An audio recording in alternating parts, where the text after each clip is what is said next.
गणूची परीक्षा आणि विठ्ठलांची कृपा. पंढरपूरच्या पवित्र भूमीत पंढरपूर इथे वसलेले, जिथे चंद्रभागा नदीच्या काठावर हजारो वारकरी दरवर्षी एकत्र येतात. डोळ्यात भक्ती, ओठावर नाम, जिथे स्वतः भगवान विठ्ठल आपल्या भक्तासाठी उभे आहेत. हात कमरेवर, पाय विठेवर आणि चेहऱ्यावर एक शांत स्मित.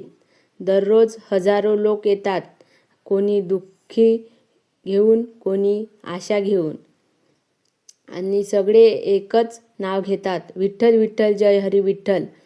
पण या पवित्र भूमीत एक अशी घटना घडली, जी फक्त कथा नाही, तर श्रद्धेची खरी परीक्षा आहे. ही कथा आहे विश्वासाची, अपमानाची आणि देवांच्या चमत्कारांची. एका छोट्याशा शांत गावात गणू नावाचा एक गरीब माणूस राहत होता. त्यांचं घर कौलारू, पावसात गळणारे छप्पर, भिंतीवर तडे. पण त्या घरात एक गोष्ट खूप मोठी होती, भक्ती. गणू रोज पहाटे उठायचा आणि सूर्य उगवायच्या आधी डोळे उघडताच तो म्हणायचा, विठ्ठल विठ्ठल. तो अंगणात बसून नाम घेत बसायचा. त्याच्या चेहऱ्यावर समाधान असायचं. तो म्हणायचा, देवा तू आहेस ना, मग मला काही कमी नाही. गावातील लोक मात्र त्याला वेडा समजायचे. अरे गणू, रोज देवाचं नाम घेतोस, पण तुझी गरिबी कमी झाली का? गणू हसून म्हणायचा, माझी गरिबी नाही कमी झाली, पण माझं मन श्रीमंत झालं. एकदा एक माणूस चिडवत म्हणाला, तुझा विठ्ठल तुला दिसलाय का?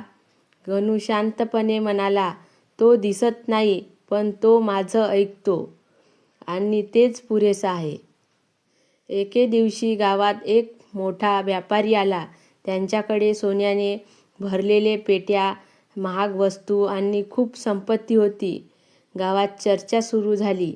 व्यापाऱ्याने विचारलं, या गावात प्रामाणिक माणूस कोण? सगळे म्हणाले, गणू.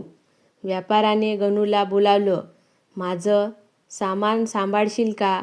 गणूने नम्रपणे उत्तर दिलं, हे माझं भाग्य आहे. त्या दिवसापासून गणू त्या संपत्तीची राखण करू लागला.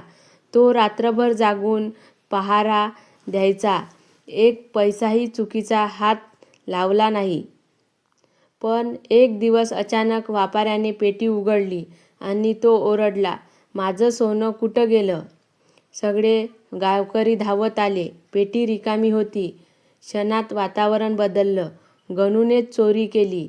त्यांच्याकडे चाबी होती. सगळे त्यांच्यावर ओरडू लागले. गणू थरथरत म्हणाला, मी काहीच केलं नाही, विठ्ठल साक्षी आहे.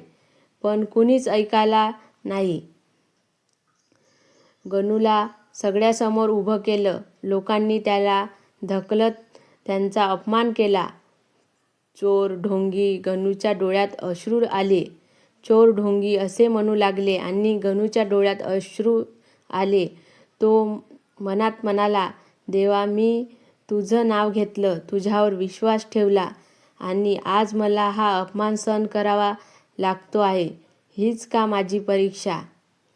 त्या रात्री गणू एकटाच चालत मंदिरात गेला. विठ्ठल मंदिरात, विठ्ठल विठ्ठल विठ्ठलाच्या मंदिरात बोलत गेले. मंदिरात शांतता होती. फक्त दिवाच मंद प्रकाश होता. गणू विठ्ठलांच्या चरणी बसला आणि रडत म्हणाला, देवा, मला काही नको, फक्त सत्य बाहेर येऊ दे.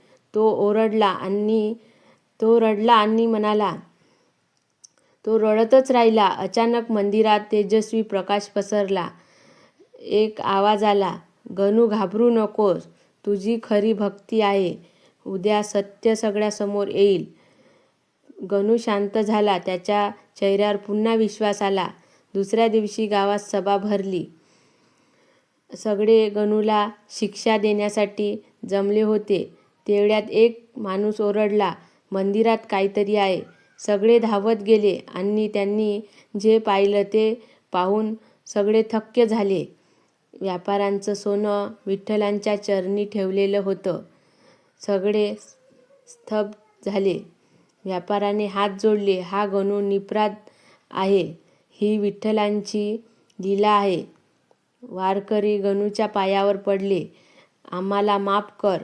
गणूने त्यांना उचललं आणि म्हणाला, मला नाही, विठ्ठलालाच माफी मागा. त्या दिवसापासून गणूचा सन्मान वाढला. भक्ती म्हणजे फक्त पूजा नाही.